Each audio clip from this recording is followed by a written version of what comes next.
মহাভারতের শেষে গান্ধারী তার পুত্রদের মৃত্যুর কারণে গভীর ক্ষতি ও অসহনীয় যন্ত্রণার সম্মুখীন হয়েছিলেন।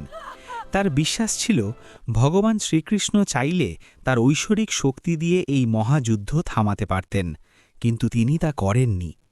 এই কারণেই ক্রুদ্ধ হয়ে গান্ধারী ভগবান শ্রীকৃষ্ণকে অভিশাপ দেন যে ৩৬ বছর পর তিনি ও তার যাদব বংশ নিজেরাই পরস্পরের হাতে ধ্বংস হবে এবং দ্বারকা নগরী সমুদ্রে ডুবে যাবে।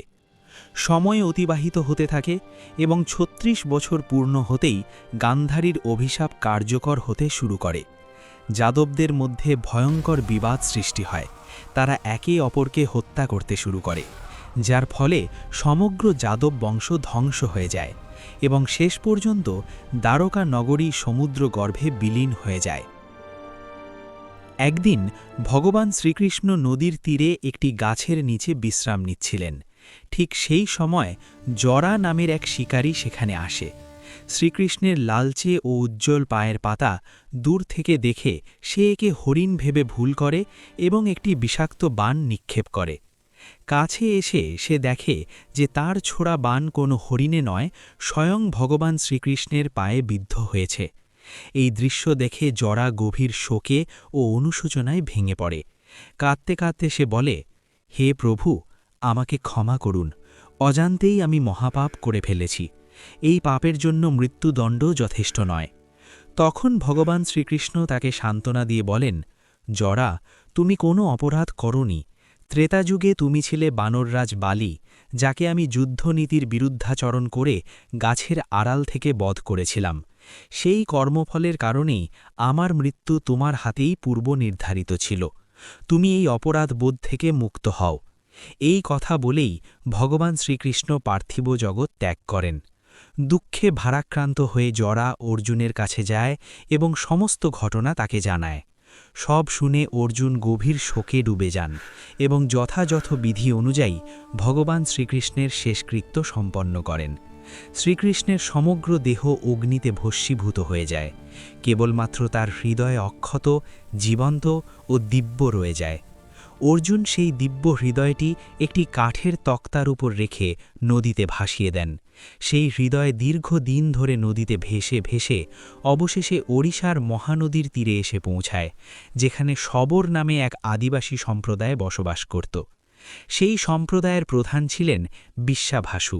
তিনি সেই দিব্য হৃদয়টি খুঁজে পান, যেখান থেকে অপার্থিব আলো বিচ্ছুরিত হচ্ছিল।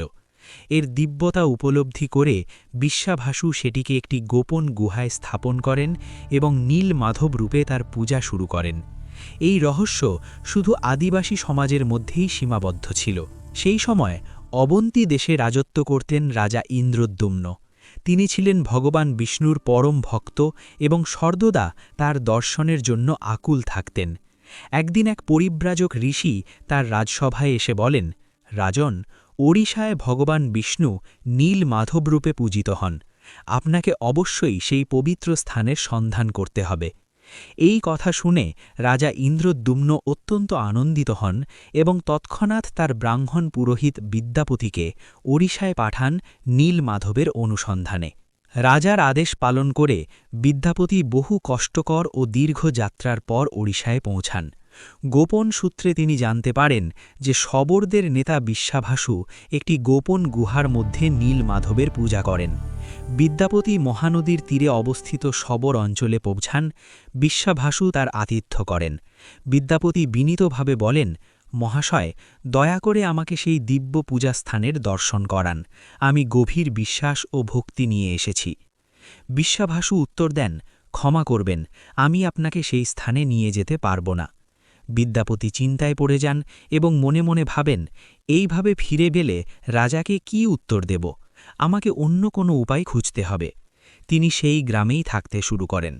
কিছুদিনের মধ্যেই তার প্রেম হয় বিশ্বাভাসুর কন্যা ললিতার সঙ্গে এবং পরবর্তীতে তাদের বিবাহ হয়। বিয়ের কিছুদিন পর বিদ্যাপতি ললিতাকে বলেন, তুমি কি তোমার পিতাকে অনুরোধ করতে পারো যেন তিনি আমাদের নীল মাধবের দর্শন করান? ললিতা বলে, আমি অবশ্যই চেষ্টা করব।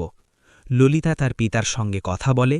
কিছুক্ষণ চিন্তা করে বিশ্বাভাসু বলেন, ঠিক আছে, তবে আমার একটি শর্ত আছে। বিদ্যাপতির চোখ বাঁধা থাকবে। বিদ্যাপতি শর্ত মেনে নেন, কিন্তু বুদ্ধি করে সঙ্গে কিছু সরিষার দানা নিয়ে যান। পথ চলতে চলতে তিনি সেই দানাগুলো ফেলে যান, যাতে পথ মনে রাখা যায়। গুহায় পৌঁছে বিদ্যাপতি নীল মাধবের দিব্য দর্শন লাভ করেন এবং অভিভূত হয়ে যান। ফিরে এসে তিনি রাজা ইন্দ্রদ্যুম্নকে সব কথা জানান। কয়েক মাস পর সরিষার দানাগুলো অঙ্কুরিত হয়ে গাছ হয়ে ওঠে। রাজা ইন্দ্রদ্যুম্ন বিদ্যাপতির সঙ্গে সেই গাছগুলোর পথ ধরে গুহায় পৌঁছান, কিন্তু সেখানে গিয়ে দেখেন নীল মাধব অদৃশ্য হয়ে গেছেন। হতাশ হয়ে রাজা প্রাসাদে ফিরে আসেন। সেই রাতেই ভগবান বিষ্ণু স্বপ্নে এসে বলেন, রাজন, এই রূপে আমি তোমাকে দর্শন দেব না। তুমি পুরীর সমুদ্র তটে যাও। সেখানে একটি দিব্য কাঠের গুঁড়ি ভেসে আসবে, যার ওপর শঙ্খ, চক্র, গদা ও পদ্মের চিহ্ন থাকবে। সেই কাঠের গুঁড়ি থেকে আমার 3টি মূর্তি নির্মাণ করাও। রাজা নির্দেশ পালন করেন। সমুদ্রতটে সত্যিই একটি কাঠের গুঁড়ি পাওয়া যায়, কিন্তু কেউই তা তুলতে পারেন না।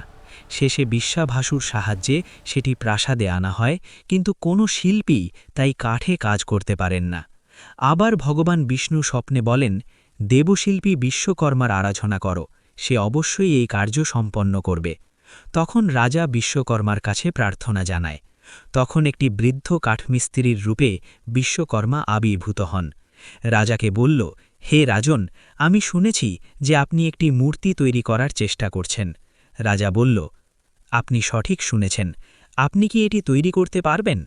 লোকটি বলল, আমি এই কাঠ থেকে অবশ্যই মূর্তি তৈরি করতে পারব, কিন্তু আমার শর্ত আছে যে আমি 21 দিন বন্ধ ঘরে একাই মূর্তি তৈরি করব, আর এর আগে দরজা খোলা হলে আমি কাজ অসম্পূর্ণ রেখে চলে যাব। রাজা বলেন, আমি আপনার সব শর্ত স্বীকার করে নিলাম। কৃপা করে আপনি কাজ শুরু করে দিন।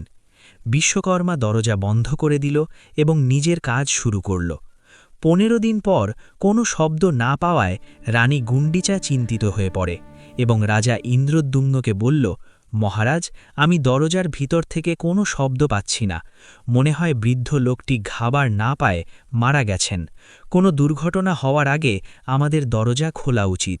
রাজা বললেন, কিন্তু রানী, উনি শর্ত রেখেছিলেন যে 21 দিনের আগে দরজা খোলা যাবে না।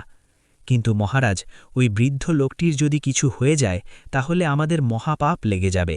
আমাদের অবশ্যই দরজা খোলা উচিত। রানী গুন্ডিচা দরজা খোলার জেদ করল এবং দরজা খোলা হল। দরজা খুলে দেখা যায় যে বিশ্বকর্মা মূর্তিকে অপূর্ণ অবস্থায় রেখে সেখান থেকে চলে গেছেন। রাজা বিশ্বকর্মার কথা না মান্য করায় এবং শর্ত ভাঙার জন্য খুব কষ্ট পেল। এই কারণেই ভগবান জগন্নাথের হাত ও পা অপূর্ণ। যখন রাজা মূর্তির কাছে গেল, সেখানে সে হৃদয় স্পন্দনের শব্দ শুনতে পায় এবং বুঝতে পারে যে এর ভিতরেই শ্রীকৃষ্ণের দিব্য হৃদয় বিরাজ করছেন। রাজা ইন্দ্রদ্যুম্ন সেই মূর্তিগুলোর প্রতিষ্ঠা করেন। আজ সেই মূর্তিগুলোই ভগবান জগন্নাথ, ভগবান বলরাম ও দেবী সুভদ্রা নামে পুরীর জগন্নাথ ধামে পূজিত হন। এই কারণেই ভগবান জগন্নাথকে বিশ্বের একমাত্র জীবিত দেবতা বলা হয়, যিনি তার ভক্তদের আহ্বান শোনেন, বোঝেন এবং তাদের মনস্কামনা পূর্ণ করেন। ভিডিওটি ভালো লাগলে লাইক করতে পারেন এবং চ্যানেলটি সাবস্ক্রাইব করে সাথে থাকতে পারেন।